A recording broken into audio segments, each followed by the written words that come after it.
Subscribe कीजिए the perfect classes channel को और बेल आइकन को दबाइए लेटेस्ट वीडियो सबसे पहले देखने के लिए। हेलो स्टूडेंट, आज मैं आपके साथ में शिक्षा निदेशालय द्वारा दी जाने वाली जो वर्कशीट है, वर्कशीट नंबर 13 कार्यपत्रक 13 जो है डिस्कस करने जा रहा हूं। और ये हिंदी विषय की वर्कशीट है जो कक्षा 9th के विद्यार्थियों के लिए है और ये लहसा की ओर जो पाठ है वहाँ से ली गई है। यहाँ पर विद्यार्थी का नाम आएगा, यहाँ पर कक्षा अध्यापक का नाम आएगा और ये 3/8/2020 की वर्कशीट है। चलिए अब जो है वर्कशीट को डिस्कस करते हैं। एक पैराग्राफ दिया हुआ है और पैराग्राफ को पढ़कर जो है कुछ नीचे क्वेश्चन दिए हुए हैं, उन क्वेश्चनों के आंसर देने हैं। लहसा की ओर पाठ राहुल संस्कृतन द्वारा रचित एक यात्रा वृत्तांत है। यात्रा वृत्तांत गद्य साहित्य की एक विधा प्रकार है, यानी जो यात्रा वृत्तांत होते हैं वो गद्य साहित्य की जो क्या है एक विधा है, जिसमें किसी स्थान की यात्रा करने का पर वहाँ की सामाजिक, आर्थिक, भौगोलिक, सांस्कृतिक आदि की विशेषताओं का सजीव वर्णन किया जाता है। ये यात्रा वृत्तांत के अंदर क्या किया जाता है? यात्रा वृत्तांत के अंदर जो है किसी भी स्थान की जो यात्रा होती है उसकी यात्रा का सामाजिक, आर्थिक, भौगोलिक और सांस्कृतिक विशेषताओं का वर्णन उसके अंदर होता है, यानी पूरी यात्रा का वर्णन होता है। प्रस्तुत पाठ में लेखक ने तिब्बत की यात्रा का वर्णन किया है। इस पाठ के अंदर जो है तिब्बत की यात्रा का वर्णन है। यह गद्यांश उसी का एक अंश है। इसे ध्यान पूर्वक पढ़कर पूछे गए प्रश्नों के उत्तर दीजिए। अब हमें सबसे विकट डांडा थोड़ा पर पार करना था, यानी अब हमें जो है सबसे विकट जो डांडा थोड़ा है उसको पार करना था। तिब्बत में सबसे खतरे की जगह है, ये जो है तिब्बत में सबसे खतरे की जगह है। 16-17 हजार फीट की ऊंचाई होने के कारण उनके दोनों तरफ मीलों तक कोई गांव गिराव नहीं होते।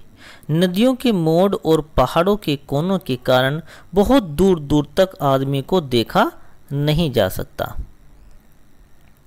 डाकुओं के लिए यही सबसे अच्छी जगह है।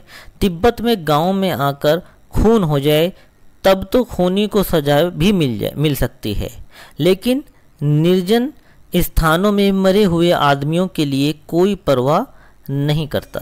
सरकार खुफिया विभाग और पुलिस पर उतना खर्च नहीं करती और वहाँ गवाह भी तो कोई नहीं मिल सकता।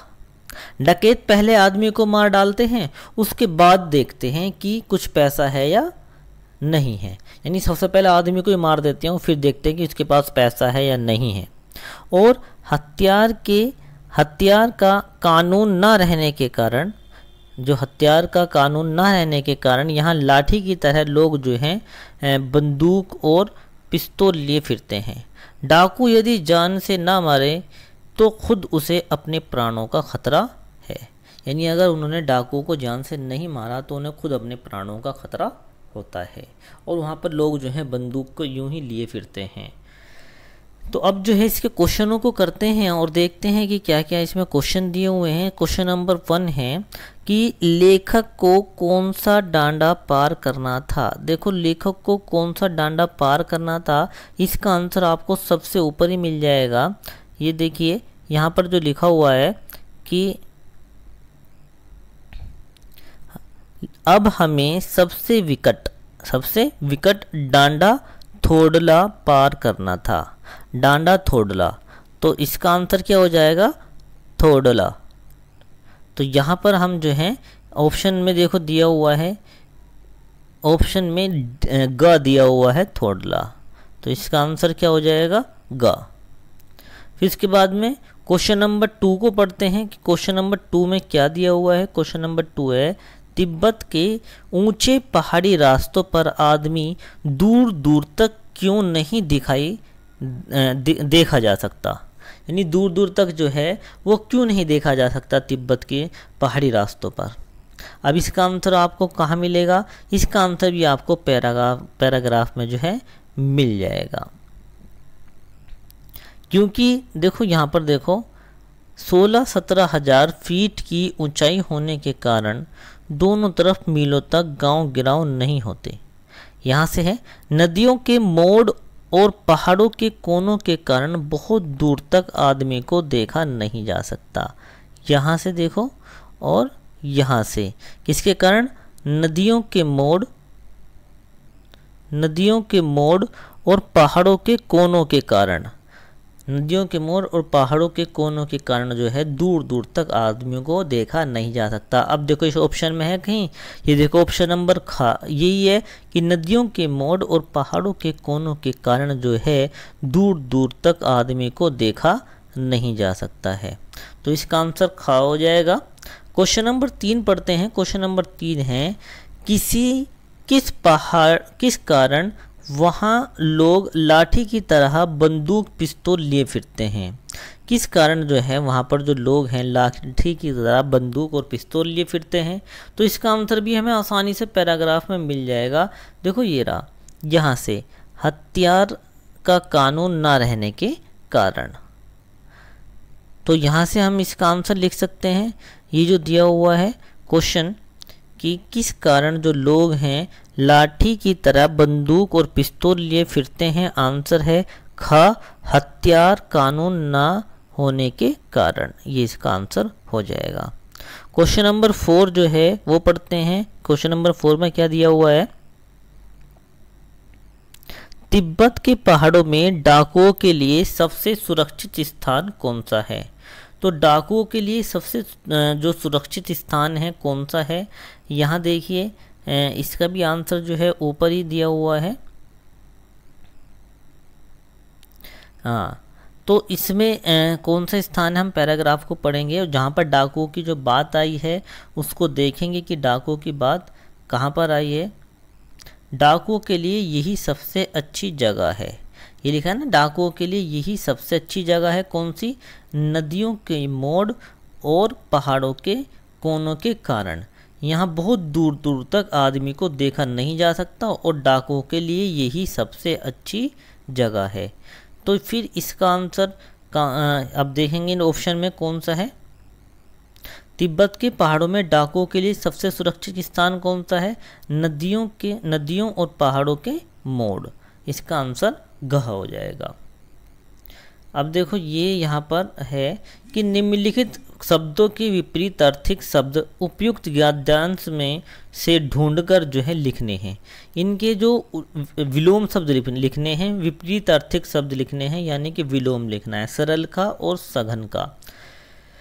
तो देखो सरल का जो है हम विलोम क्या लिखेंगे, सरल का विलोम यहाँ से जो ऊपर हमें गद्यांश में से ढूंढ कर लिखना है, तो सरल का जो विलोम होगा वो होगा क्या? विकट।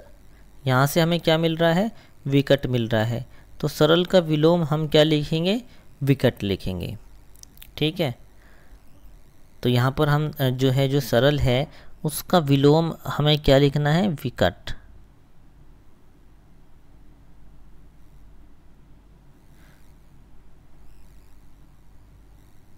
ये सरल का विलोम हो जाएगा विकट।